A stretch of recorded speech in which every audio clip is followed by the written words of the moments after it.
everyone, it's Molly here for another video, and I am so excited about this video because this is a collaboration with a YouTuber that I really love named Lucy, or here on YouTube her name is YesterdaysWishes. I will link her channel right below. Now this is going to be an ongoing collaboration that we're going to have.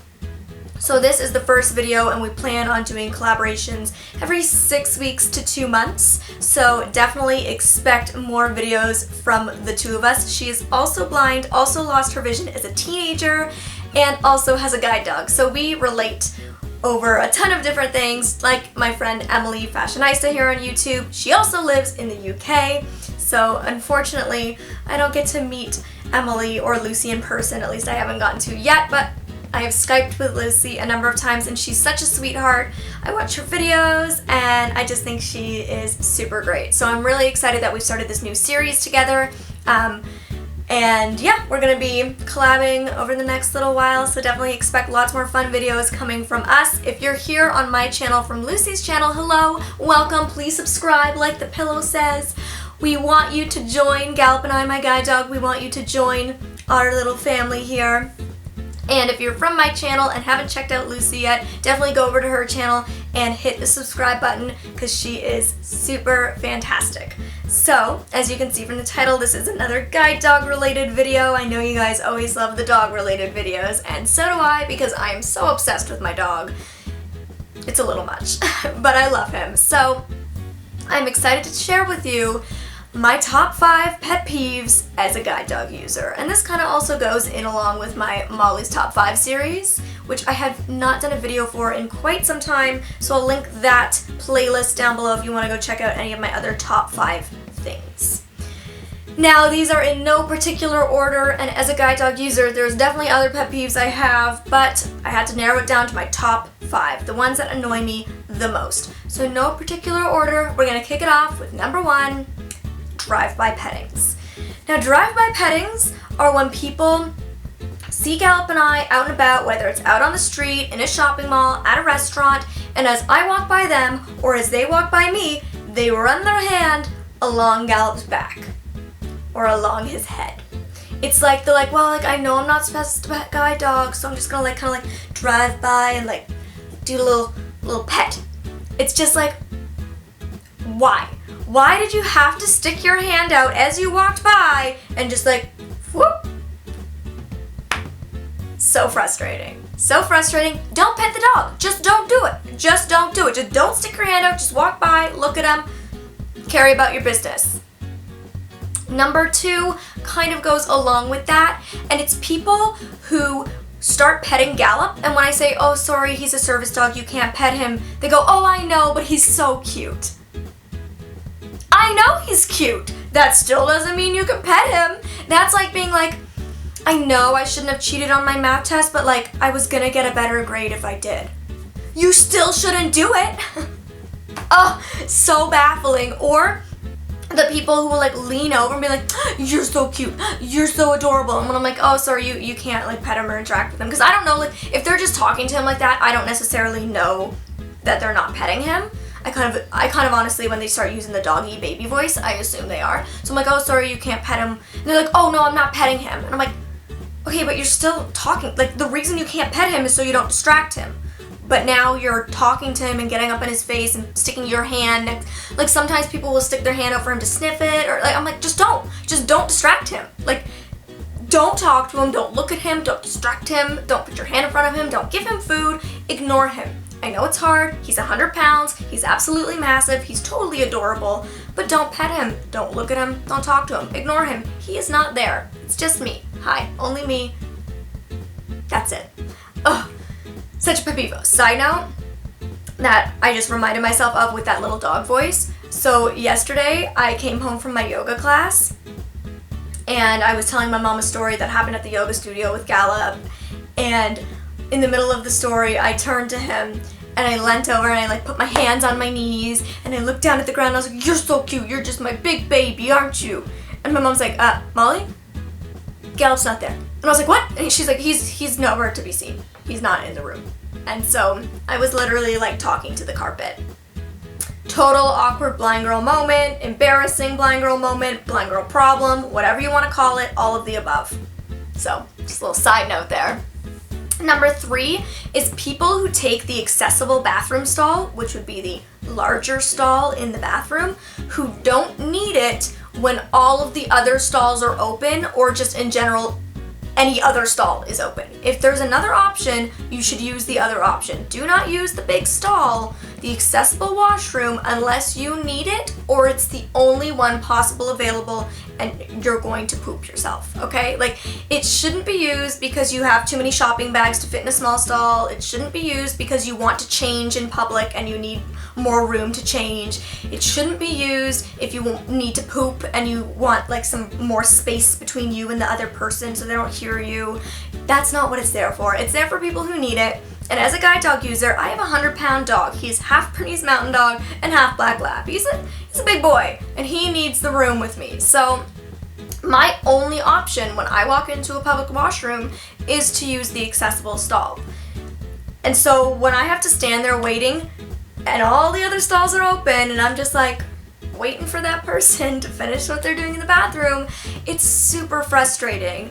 And sometimes the person will leave and they'll be really embarrassed and they're like, oh, I'm so sorry.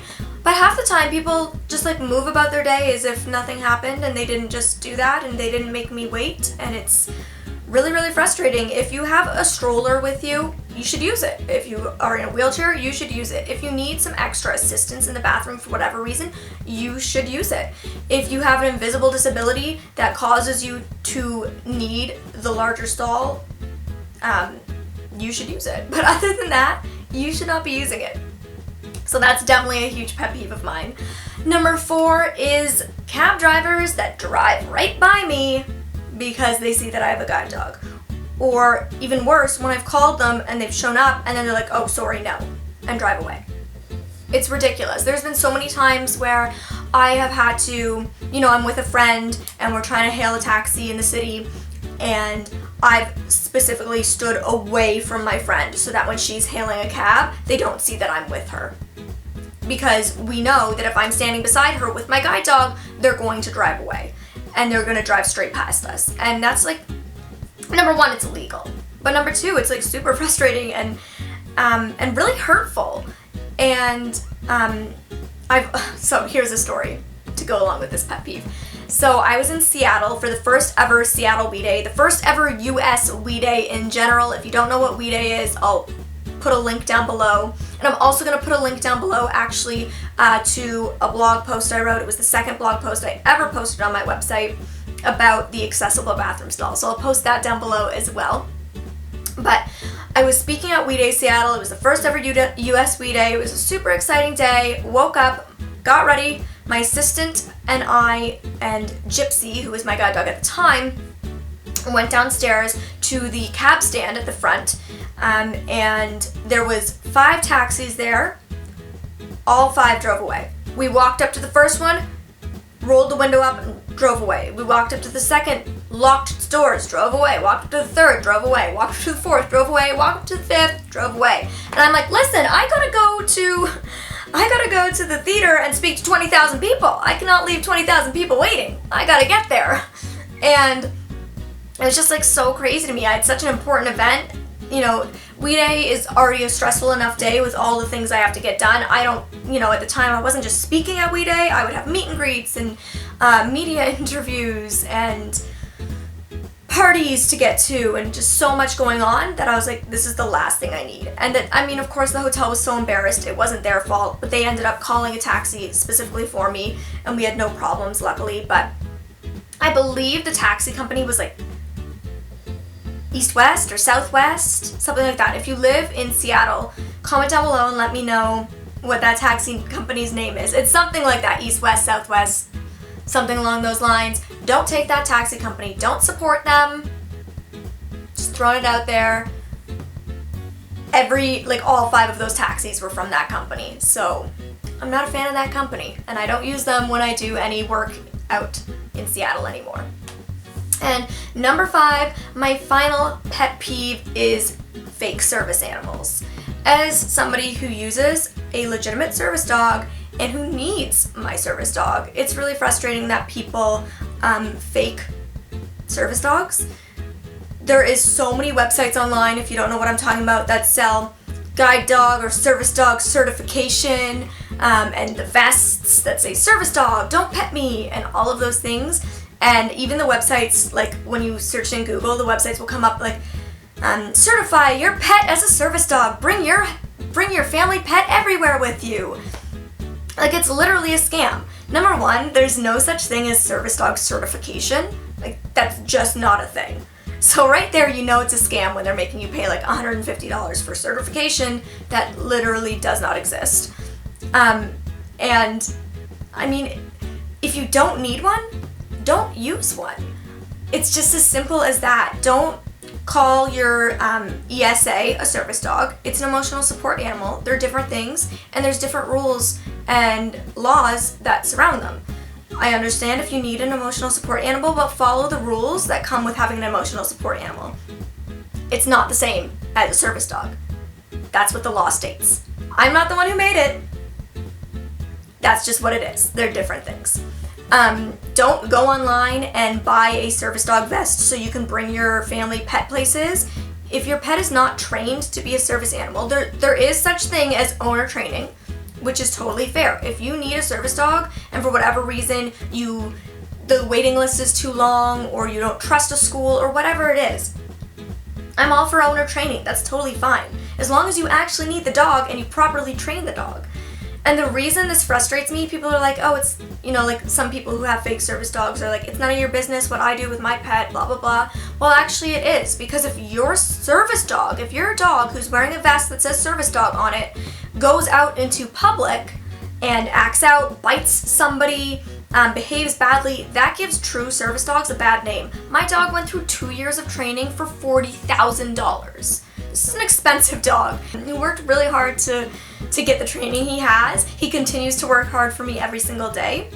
And when your fake service dog acts out, it undermines what my real service dog has gone through to get to where he is today. The money that was put into him, the trainers who worked hard to get him to where he is today, the breeding process he went through, the puppy raisers who raised him and worked hard on him. It undermines all of that. And gives service dogs a bad name in general, because then places don't want to let us in because they don't trust us, because they've had a bad experience in the past with what they only know as a service dog. And not to mention, it undermines the fact that every single day I live with a disability and I have to go about my life managing my disability.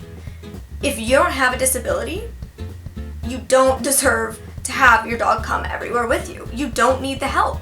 So you shouldn't have it with you. It's as simple as that. I get that you love your pet, I understand that, but everybody loves their pet. There's right and wrong. Know what's right and don't do what's wrong. It's as simple as that. Alright, those are my 5 pet peeves, my top 5 pet peeves as a guide dog user. I'm sorry if this was like a little bit like negative or ranty, but it's the honest truth. That's what it is. There is frustrations that come with being a guide dog user. I wouldn't change it for the world. I would not give it up for anything. I love being a guide dog user. I've been a guide dog user for 8.5 years now, which is crazy. And I totally love it, but it definitely has its challenges, and that's something to be aware of if you're choosing to get a guide dog or a service dog in general. It's a lot of work, but it's completely worth it. I will link my doggy vloggy playlist down below, which has all of my other guide dog related videos, including my tribute to my past guide dog Gypsy, all of my guide dog Q&A videos. All that jazz will be down below, so check that out if you're interested. Don't forget to check out Lucy's channel and subscribe. I'm really excited to go see what her 5 pet peeves are. I don't know if she'll have any that are the same as mine. I have no idea what hers are, so after this, I'm gonna go watch her video. I hope you guys enjoyed. Please comment down below or tweet me and Lucy using hashtag blindpeopleproblems with any of your guide dog pet peeves if you're a guide dog user, or if you're a service dog user in general. Let me know what some of your pet peeves are. And definitely using the hashtag blindpeopleproblems, which is the name of our series. Please tweet Lucy and I again, letting us know some other videos you'd like to see us collaborate on. And if you're blind or vision impaired, please feel free to do this video as well. It's not necessarily a tag, but definitely you can go ahead and do it and tweet it to me if you do. Or if you're a blind or visually impaired blogger, you can kind of answer it in a blog format and tweet that to me. I definitely want to see what some of your pet peeves are and see if some of them are the same. Again, thank you guys so much for watching, and I will see you in my next video, which will probably be a lot more positive and happy, which is how I generally like to be. But you know what? Negativity is a part of life. Life isn't always positive and isn't always happy. So I don't know, this kind of just reflects the reality of life. That's it. I love you guys.